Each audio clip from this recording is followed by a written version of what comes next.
بسم اللہ الرحمن الرحیم۔ ناظرین، اللہ رب العزت جب انسان سے ناراض ہو جاتا ہے تو اس پر اپنی زمین تنگ کر دیتا ہے، اس کے سارے سیدھے کام بھی الٹے ہونا شروع ہو جاتے ہیں اور اس کے بعد اس کی ساری تدبیریں فیل ہونا شروع ہو جاتی ہیں۔ یہ دو حالتوں میں ہوتا ہے، آزمائش کی حالت میں بھی ہوتا ہے اور یہ سزا کی حالت میں بھی ہوتا ہے۔ اب آپ نے یہ دیکھنا ہوتا ہے کہ سزا کون سی ہے، آزمائش کون سی ہے۔ سزا کی صورت میں آپ کا جاننا یہ بہت ضروری ہے کہ اگر یہ سزا ہے تو اس کا جلد از جلد تدارک بھی ہونا چاہیے۔ یعنی ناظرین، اللہ رب العزت آپ سے ناراض ہو اور آپ ایسے ہی زندگی گزارتے جائیں، ایسے ہی یہ نہ ہو کہ اچانک موت آ جائے تو ناراضگی کی حالت میں ہی آپ کی جو ہے وہ روح نکلے جسم سے۔ بہت بدقسمتی ہے انسان کی، سب سے بڑی دنیا کی بدقسمتی ہے۔ سب سے بڑا مسئلہ ہم لوگوں کا اس دنیا میں جب سے آئے ہیں ہمیں یہی ہے کہ دوبارہ جان نکلنے سے پہلے اللہ کو راضی کرنا ہے۔ یعنی کہ اللہ رب العزت نے فرما دیا کہ مجھے راضی کرنے کا یہ طریقہ ہے کہ جب تم کوئی غلطی کر لو تو توبہ استغفار کرو، اور توبہ کرنے سے کیا ہوتا ہے کہ میں تم سے راضی ہو جاتا ہوں۔ اتنی سی بات ہے، میں نے توبہ کا ایک دروازہ رکھا ہوا ہے، اس دروازے سے آؤ، مجھے پکارو اور میں تم سے راضی ہو جاؤں گا۔ لیکن جب تم آؤ تو میک شور کہ تم نیت کر کے آئے ہو، تمہارا ارادہ دوبارہ اب وہ غلطی کرنے کا نہیں ہے، وہ دوبارہ گناہ کرنے کا ارادہ نہیں ہے۔ اب تم نے فیصلہ کر لیا کہ آئندہ تم یہ غلطی نہیں کرو گے تو میں تمہاری توبہ قبول کر لوں گا۔ تو ناظرین، توبہ کرنے کا طریقہ کیا ہے؟ ناظرین، اللہ رب العزت کے دو نام اتنے خاص ہیں، وہ اللہ رب العزت نے انٹروڈیوس اسی لیے کروائے ہیں کہ جب کسی نے کوئی توبہ کا معاملہ کرنا ہو تو مجھے ان دو ناموں سے زیادہ پکارو۔ قرآن پاک میں مختلف آیات میں ناظرین اللہ رب العزت جب بھی کسی آیت کو ختم کرتا ہے یا رکوع کو ختم کرتا ہے، رکوع وہاں مکمل ہوتا ہے تو اللہ رب العزت وہاں پر اپنے دو نام انٹروڈیوس کرواتا ہے، ایک یا دو نام، لیکن 90% دو نام انٹروڈیوس کرواتا ہے کہ وہ دو نام ہیں۔ تو ناظرین، جو قرآن پاک کو سمجھتے ہیں نا، اور جو اللہ رب العزت کے تھوڑے سے مزاج کو سمجھتے ہیں، وہ سمجھ جاتے ہیں کہ یہ دو نام کس لیے ہیں۔ اب ناظرین، میں آپ کو قرآن پاک سے ہی بتاتا ہوں کہ یہ دو نام کون سے ہیں۔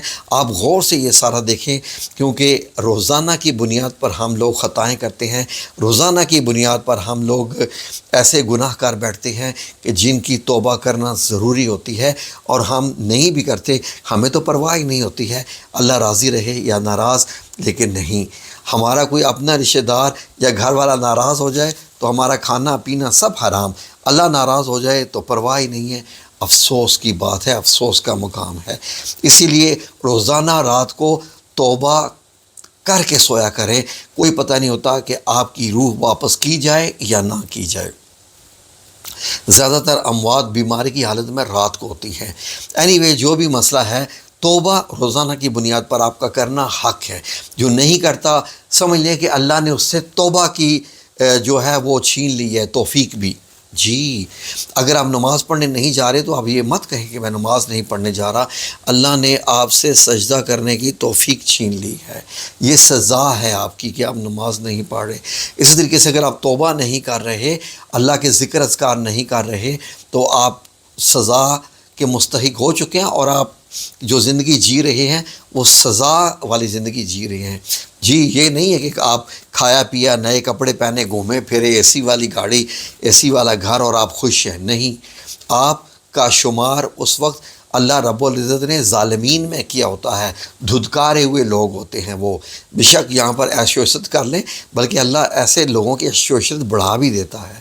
اب توبہ کی آیات کا میں آپ کو معاملہ بتاتا ہوں کہ اللہ رب العزت نے یہ کون سے دو نام بتائے۔ آپ غور سے سنیے، اسکرین پہ جو آیت آئی ہے، سب سے پہلی توبہ جو اس کائنات میں ہوئی وہ حضرت آدم علیہ السلام کی جو توبہ قبول ہوئی تھی پھل کھانے کے بعد۔ تو اللہ رب العزت نے کیا فرمایا، غور سے یہ دیکھیے، آیت سامنے اسکرین پر لکھی ہوئی ہے۔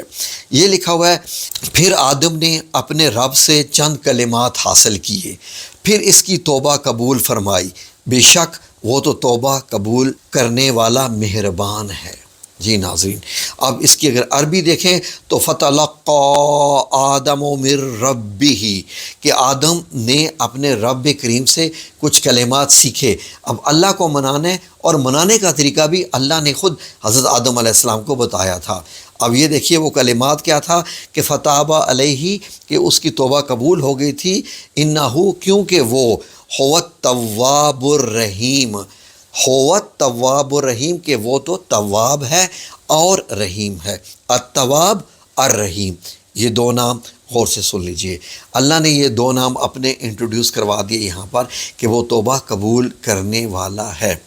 اب ایک اور آیت بھی بتا دیتا ہوں آپ کو، جی یہ بھی سن لیجئے، سورہ البقرہ کی آیت نمبر 54 ہے، اسکرین پہ آ رہی ہے، یہ آیت بھی دیکھ لیجئے اور نیچے میں ترجمہ بتاتا ہوں۔ اور جب موسیٰ نے اپنی قوم سے کہا، اے میری قوم، بے شک تم نے بچھڑا بنا کر اپنی جانوں پر ظلم کیا، سو اپنے پیدا کرنے والے کے آگے توبہ کرو، پھر اپنے آپ کو قتل کرو، تمہارے لیے تمہارے خالق کے نزدیک یہی بہتر ہے، پھر اس نے تمہاری توبہ قبول کر لی، بے شک وہی بڑا توبہ قبول کرنے والا نہایت رحم والا ہے۔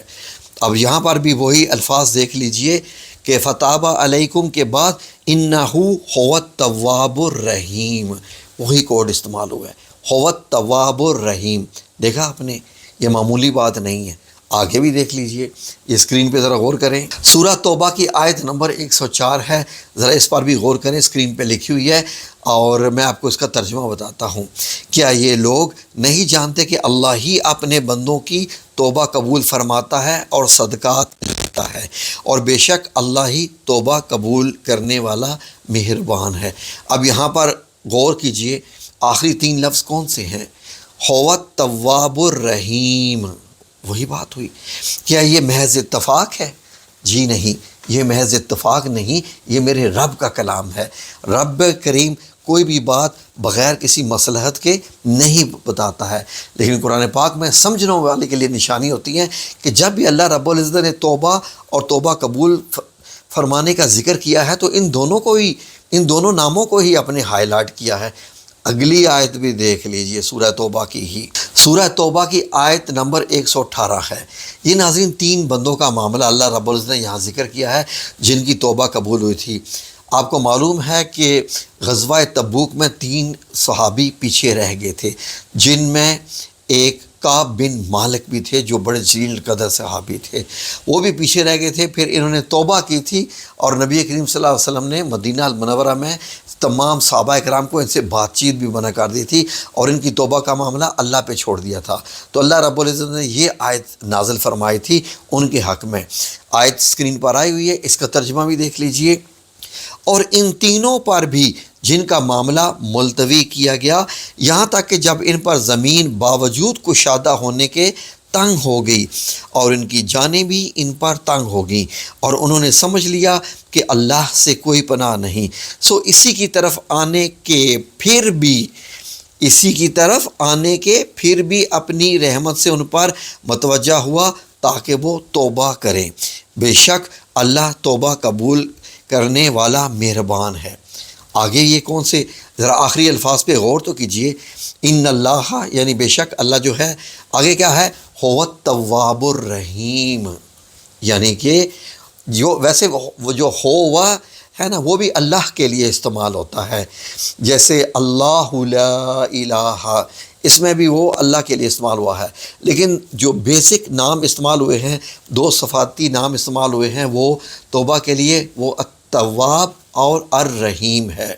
تو ناظرین، آپ ان ناموں کا ورد کیا کیجیے رات کو، کم از کم سونے سے پہلے اگر آپ 33 مرتبہ بھی کر لیں تو آپ کے لیے کیا ہی ہے، ٹھیک ہے جی، 33 مرتبہ یا تواب یا رحیم، یا تواب یا رحیم، یا کہہ کے آپ نے پکارنا ہے، اور اللہ رب العزت آپ کی توبہ قبول فرما لے گا، اور اس کے بعد آپ کے معاملات ٹھیک ہونا شروع ہو جائیں گے، جو کہ سزا کے طور پر آپ کے لیے زمین تنگ کر دی گئی تھی، آپ کی خوشیاں چھین لی گئی تھی، آپ کی کامیابی کو بھی روک لیا گیا تھا۔ میرا رب ہے نا، وہ جو چاہے کرے، ہم لوگ تو بس یہ سمجھتے ہیں نا کہ ہمارا یہ حق اور وہ حق، ہم اللہ رب العزت کے بندے ہیں، اور اللہ رب العزت کے ہمارے اوپر مکمل حقوق ہیں، مکمل کنٹرول ہے، اس نے ہمیں بغیر کنٹرول کے نہیں چھوڑا ہوا، ہم اس کے کنٹرول میں ہیں۔ خواہ جو شخص زنا کر رہا ہے، چوری کر رہا ہے، وہ بھی اللہ کی کنٹرول میں ہوتا ہے، لیکن اللہ چاہ رہا ہوتا ہے کہ یہ بندہ کر رہا ہے تو کرے، کیونکہ میں اس کی پکڑ کروں گا،